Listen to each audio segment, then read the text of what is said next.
Morning Spurs fans, Paul the Hotspur hippie here, out and about, the only psychedelic soccer show on the internet in a wood, a forest, a reserve, whatever you call it.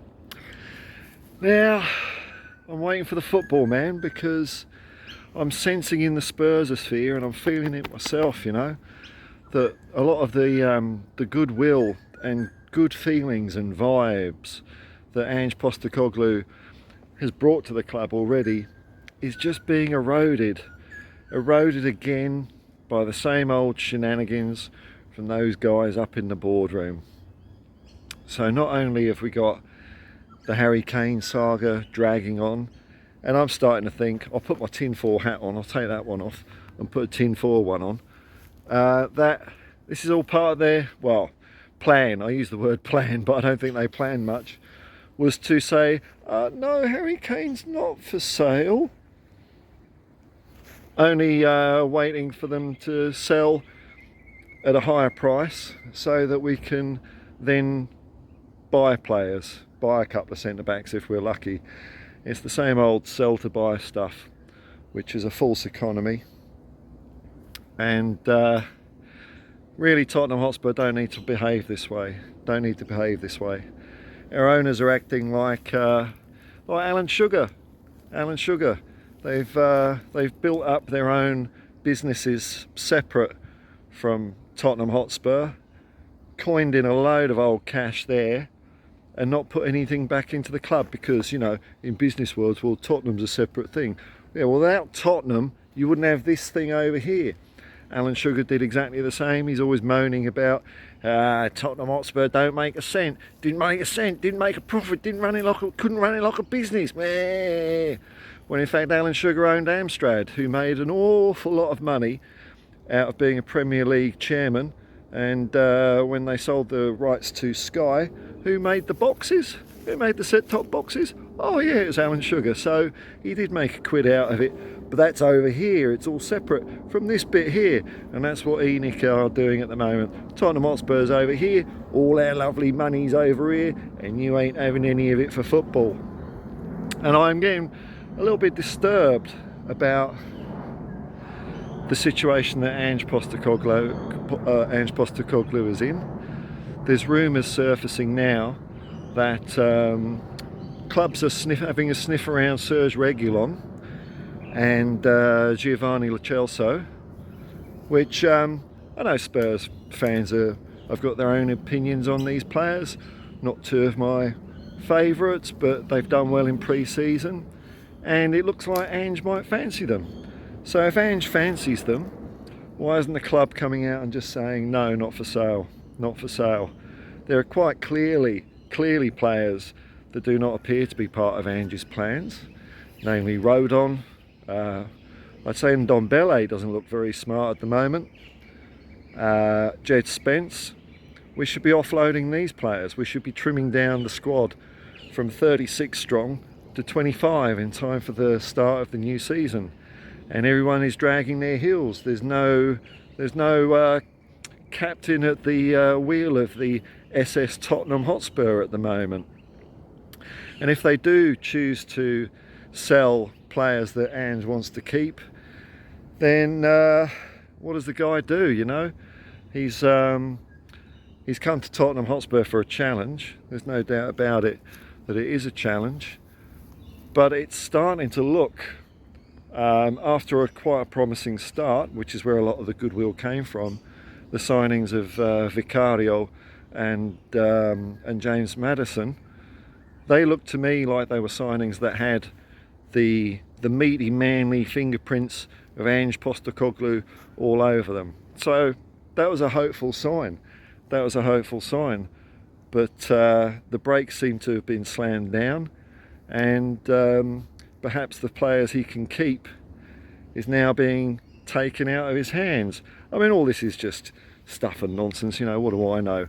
You know, I'm just talking off the top of my head, but it feels like that, and I'm sensing a lot of, you know, just looking around the traps, a lot of the Spurs fans are thinking the same, And what's the guy to do when we start the season? What's going to happen if we don't have any defenders, and he's losing a couple of players he wants to include in his plans. And when I say include in the plans, I'm assuming that the list of players that played an 11v11 internal Tottenham game, I'd be assuming that they were the players that Ange is at least fancying a little bit. And yeah, it's got the same old characters in there like Davies and Dyer, but we haven't got replacements for them, so he's got no choice on that one.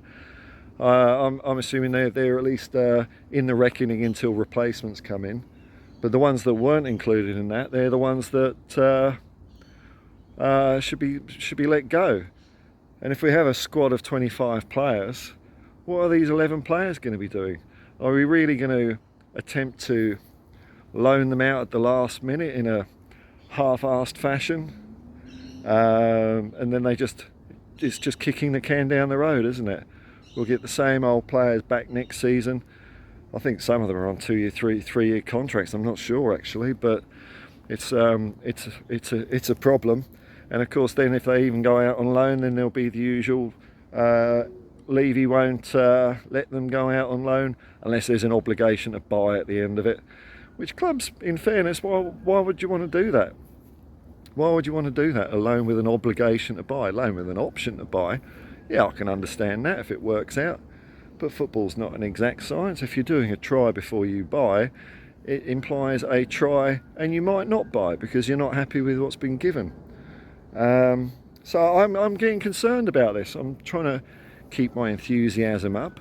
I think I maybe need a bit of Ange Postecoglou goodness in a press conference to come out and just soothe us all and just let us all know that okay, it's a challenge, but he's on it.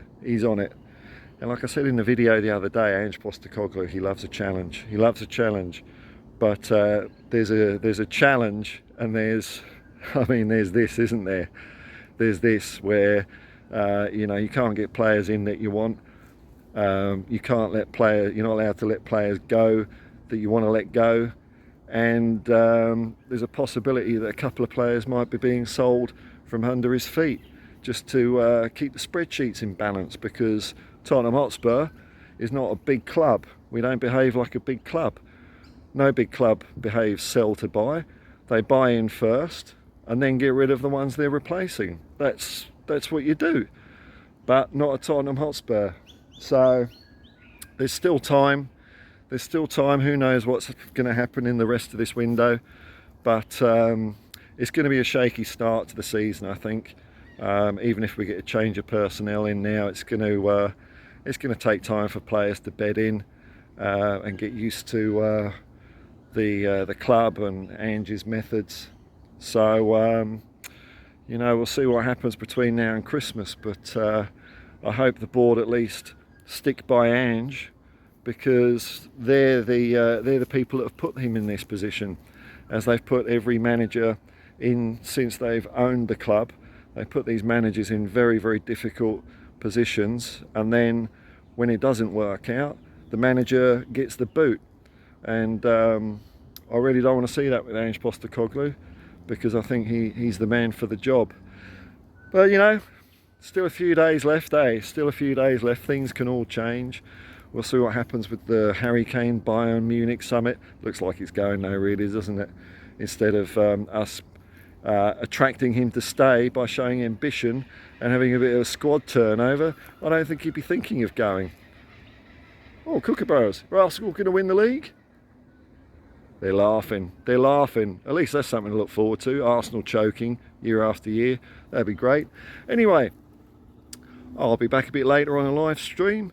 If you feel like joining me, say hello. Until then, peace and love, man. Peace and love. And come on, you Spurs.